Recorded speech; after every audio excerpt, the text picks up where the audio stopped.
On Thursday, the 9th of September 2021, the law relating to children in care in England changes dramatically.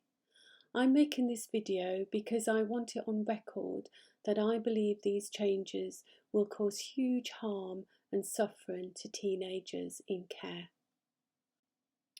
Following investigations by parliamentarians, by the Children's Commissioner for England, children's charities, BBC Newsnight, Sky News and the Guardian newspaper, there's a huge and growing body of evidence that children are suffering enormously in what's called semi-independent and independent accommodation.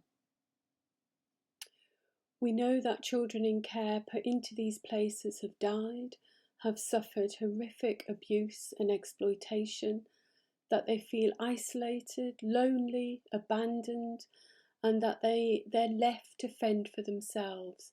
These are children who are in the care of the state, being left to look after themselves, to take care of themselves day to day, because semi-independent and independent accommodation is deliberately designed to be without day-to-day care from adult carers.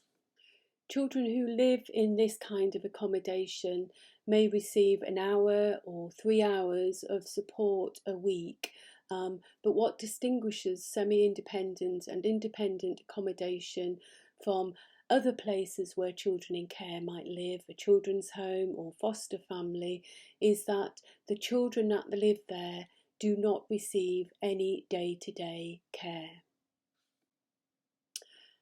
And really the absence of care is for the benefit of the providers, the owners of the properties, because if they provided children in care who live in their properties with care, then the owners, the providers would have to register their accommodation with Ofsted, and they would have to meet the 9 quality standards for children's homes, which includes caring for children, protecting children, making sure children do well in their education, helping children to keep in touch and maintain their relationships with their families, and lots more besides.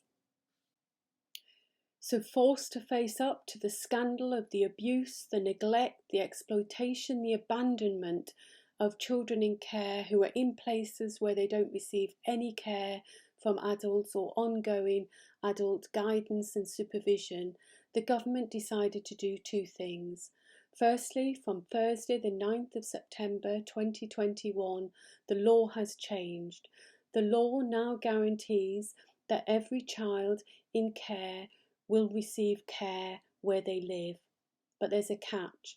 This only applies to the age of 15, which leaves thousands, at least 6,000 children at any one time who are aged 16 and 17 living in places where they don't receive any day-to-day care. These are children who are of compulsory education age. These are children who social workers, local authorities have been so worried about and concerned about, they've actually brought them into the care of the state. These are children that don't live with their families anymore because they've suffered significant harm, they don't have a family to look after them, or they themselves have come to social workers and said, I need care and protection. So the second thing the government has done or is proposing to do is to introduce standards for semi-independent and independent accommodation for children in care who are aged 16 and 17. Now these standards are disgracefully inferior to the existing quality standards for children's homes, and fundamentally the problem is they omit any requirement to provide day-to-day care, supervision, guidance, looking after, nurturing to children in care aged 16 and 17. So what we have here from the Thursday the 9th of September 21 is, for the first time ever, the law of England is saying that when children are in care, from the age of 16, they don't need to be receiving care, that they don't need to live in places where they enjoy day-to-day care, where they're nurtured, they're loved, they're looked after.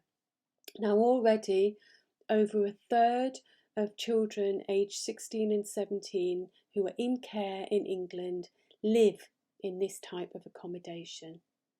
And what our fear is that once this law comes into force, and the law says that you must be cared for if you're in care, but only to the age of 15, what we are desperately afraid of is that that number, that proportion of children in care who are not receiving any care increases dramatically. And that's why we can't tolerate it. We cannot have a care system that doesn't provide care and that discriminates against children on the basis of age. We don't, in wider society, split our own children between those who are under 16 and over 16 and say that once you've had your 16th birthday, then you don't need to be cared for. That's not the way families work. It's not the way our society operates, and it's not the way our care system, especially after we've had several years of the biggest public inquiry in the UK running, the independent inquiry into child sexual abuse, which month upon month, year upon year, has exposed the most devastating abuse and mistreatment of children. We should know better. We should be given more to children in care, not less, in 2021. There is hope though. Thousands of us have come together in the KeepCaringTo18 campaign to reject this outrage, to say that every child in care should feel loved and respected and cherished and part of something, not out on their own, not having to fend for themselves, to look out for themselves because nobody's there for them. If you could not imagine your own children from the age of 16, or your own grandchildren, or the children who live next door, or the children who pass your front door as they go to school, if you can't imagine those children from the age of 16 not needing day-to-day care, then don't accept it for children in the care system.